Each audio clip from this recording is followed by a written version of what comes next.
So the subject is not just about leadership, but about big shifts in scale, because both of us have been directing relatively small, well, the showroom's much smaller than Spike Island, but we're both going from running small organisations, working closely with artists to produce work, to running much larger institutions.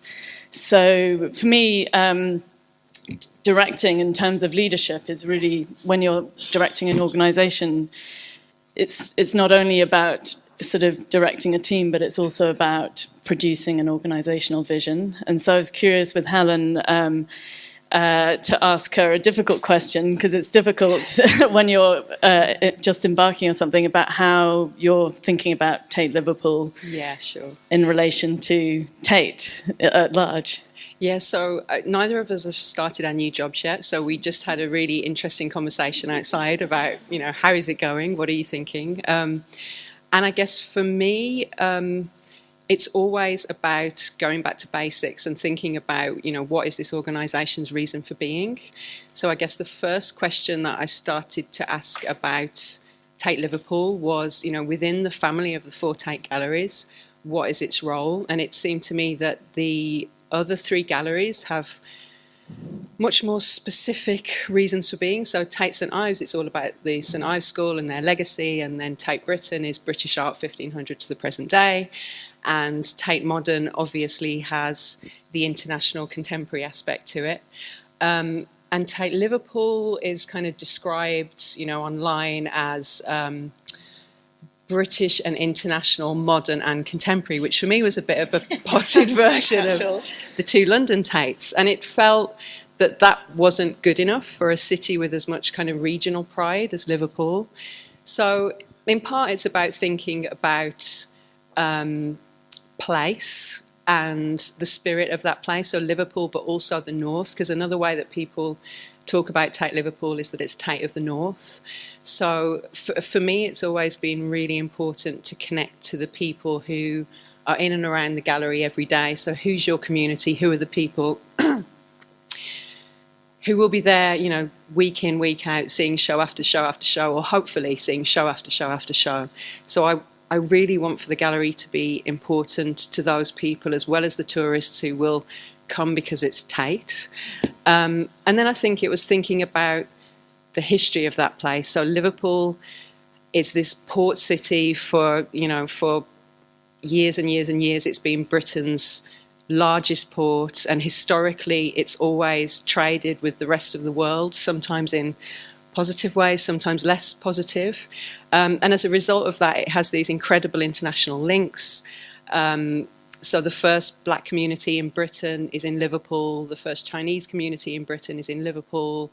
And how can the gallery be relevant to those populations? And I guess my starting point is to ask those questions, but not to have the answers, and then to try to answer those questions with the team at Tate Liverpool, because I think if I don't have their investment in those questions, we're never going to get anywhere. So yeah, that's a really potted version of how I'm thinking about it, but how will you approach the Rijksakademie?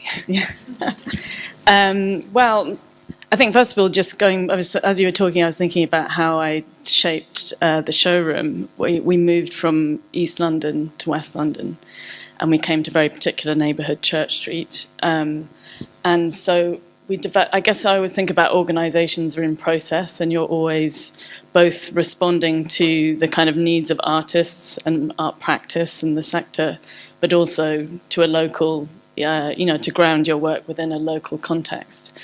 And so in a way, the question comes again with the Rijksakademie, that it's got an incredible international artistic community within it. There's 50 artists that are in residence for 2 years. But at the moment, from what I can see, it's quite insular, and a lot of people find it difficult to connect to it because there's only one time a year when it's open. So one of the things I'm interested in is how do you ground it more in its locality, and how do you make it relevant within the city and serve a public function, but at the same time protecting the space of the artist to experiment, to not have to be on display. Part of going there for an artist is about having the time and space to try stuff out. to not feel any pressure to exhibit. So it's about both kind of keeping a space of experimentation and non-display, but also building a kind of public program, public dimension for it. So. And how do you think about striking a balance between leadership and collaboration? Yeah, so this is, I think with the showroom, when I was thinking about leadership, one of the things I thought about was how you also try and lead within the part of the sector that you're in. So one of the things that we did very collaboratively, which involved you as well, was to try and sort of find, to argue for the smaller scale producers. So we set up initiatives like co-founded things like Common Practice, which is a network of small organisations in London, and a European network called Cluster. And we built a lot of produced a lot of literature and discussion around the reason for these spaces to exist. Yeah. And so I think that was very important in terms of working with peer networks and others in similar positions to build kind of solidarity of the kind of smaller organisations to give kind of strength to that part of the sector. Yeah, and I find it hard to distinguish. So we were asked to talk about the balance between leadership and collaboration, and I find it really difficult to separate the two, and therefore to be able to conceptualise about collaboration, because I think it's something that is absolutely instinctive and that I do every day. And whenever I meet a freelancer, I'm in such awe because they have to do everything on their own and they don't get to work with a team every day.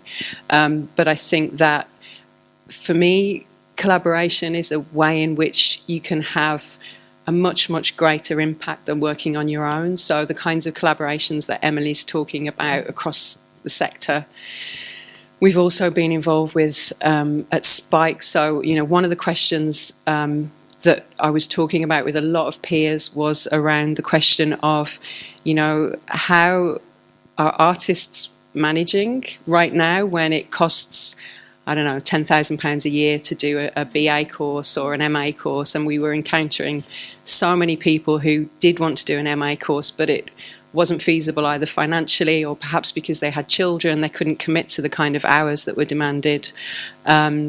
So collectively with 5 other organisations, we set about asking, how could we address that question, and set up a programme called Syllabus, which is a kind of roaming.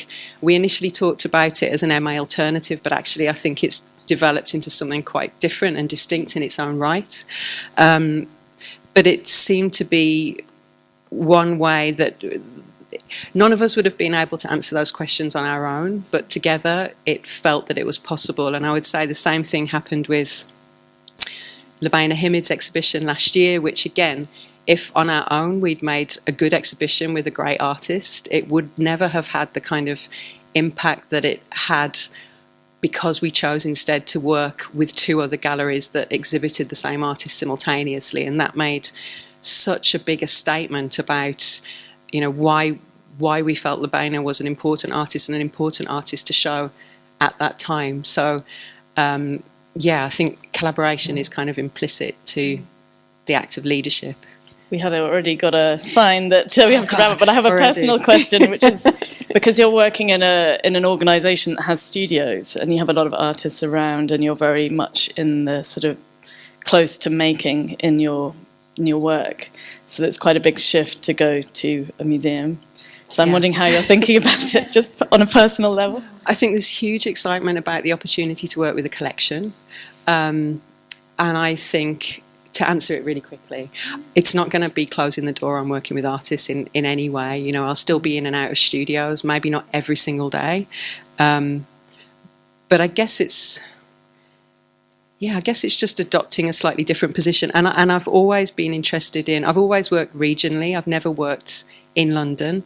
And I guess one of the things that I noticed was that outside London, without the kind of the huge ecology that is in London with art magazines and art schools and artists and galleries and commercial galleries and auction houses, there are so many opportunities to learn about the history of art and about contemporary art, which there simply aren't in the regions. So for that reason, collections become incredibly important outside London. So to have the opportunity to bring works from the Tate collection and to tell stories about them and to explore them outside the capital with a different audience, for me, is a really great reason to move on.